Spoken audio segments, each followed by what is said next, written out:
tidak terdidik. Yang tidak terdidik siapa? Persentasenya yang paling banyak siapa?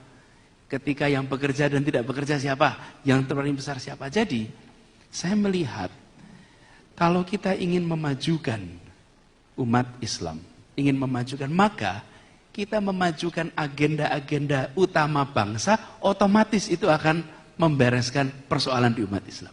Otomatis kita menyelesaikan. Luar biasa. Pasti. Kenapa? Lah, yang proporsi terbesarnya adalah umat Islam. Ya. Justru di sini menurut saya penariknya para pendiri republik. Para pendiri republik ini, tadi kita sebut nama-nama itu. Ketika Kiai Hasyim Asy'ari itu mengeluarkan resolusi jihad. Ya. Kan beliau tidak mengatakan ini untuk semata-mata umat Islam Indonesia merdeka, kan tidak. Ya. Betul tidak sih? Ya. Kan untuk semua otomatis mendapatkan. Ya. Ketika Agus Salim memimpin delegasi diplomasi, itu bahasa-bahasanya adalah bahasa keindonesiaan. Ya. Di sini menurut saya tantangan besar kita sekarang. Jadi, saya melihat hari ini umat Islam harus secara serius mengangkat persoalan-persoalan yang senyatanya berdampak kepada kesehariannya. Ya. Pendidikan, Ya. lapangan pekerjaan, kesehatan, Ya. infrastruktur itu penting. Ya. Tapi infrastrukturnya bukan hanya infrastruktur besar. Ya. Air bersih. Ya. Air bersih, mendasar sekali. Ya. Jadi, saya membayangkan ke depan, kalau fokus kita juga memberikan keseriusan bahwa proses politik itu bukan hanya untuk mendapatkan kekuasaan, tapi proses politik itu adalah untuk menggunakan kekuasaan bagi kemaslahatan seluruh bangsa. Di situ proses politik itu.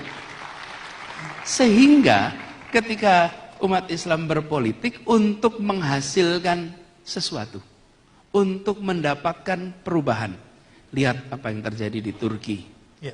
Fenomena di Turki. Luar biasa. Kenapa orang seperti Presiden Erdogan disegani, diikuti, meskipun belum tentu secara ideologi setuju dengan Erdogan. Tapi ketika ditanya, Anda mau pilih, saya pilih dia saja. Saya tidak cocok. Kelompok sekuler Turki itu belum tentu nyaman dengan kepemimpinan dia. Ya. Tetapi dia sebagai pemimpin yang membawa aspirasi umat Islam, dalam kata kutip santri lah kalau bahasa kita di sini, kaum santrinya di sana, dia berhasil membereskan persoalan-persoalan mendasar. Nah, ini tadi bisa seperti sampaikan sebelumnya, ini akan membuat umat Islam merasa keterlibatan dalam proses politik ini memberikan hasil, dan bahwa kehadiran umat Islam di dalam politik itu tidak menjadi semata-mata rebutan kekuasaan. Kalau rebutan kekuasaan yang diceritakan oleh Bung Fadlizon, kalau rebutan kekuasaan, maka saat itu ngotot. Ki Bagus Hadikusumo tidak akan berubah. Tidak akan. Kenapa? Tapi mereka sadar bahwa ini bukan semata-mata secara simbolik. Secara simbolik itu hadir Islam dengan 7 kata di dalam Piagam Jakarta. Dan kita perlu garis bawahi bahwa sila yang menjadi sila pertama kita yang tadi disebut ini mencerminkan sebuah spirit tauhid yang barangkali sulit cari negara demokrasi manapun yang tidak berdasar agama dengan spirit tauhid seperti kita. Nggak ada. Tauhid itu hadir dan ini tidak muncul di tempat lain. Ya. Ketuhanan yang Maha Esa itu jelas kata Esa itu. Ya. Ini menggambarkan bahwa mereka menginginkan sebuah negara yang menghadirkan, nih yang dikatakan mereka, memajukan kesejahteraan umum, mencerdaskan kehidupan bangsa, melindungi segenap tumpah darah, terlibat dalam perdamaian dunia. Itu 4.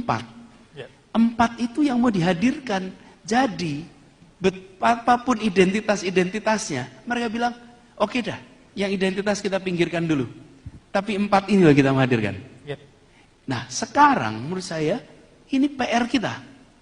Bahwa perjuangan politik bukan untuk menempatkan semata-mata sehingga merasa alhamdulillah ada yang sama. Seperti disampaikan, orang milih itu 2.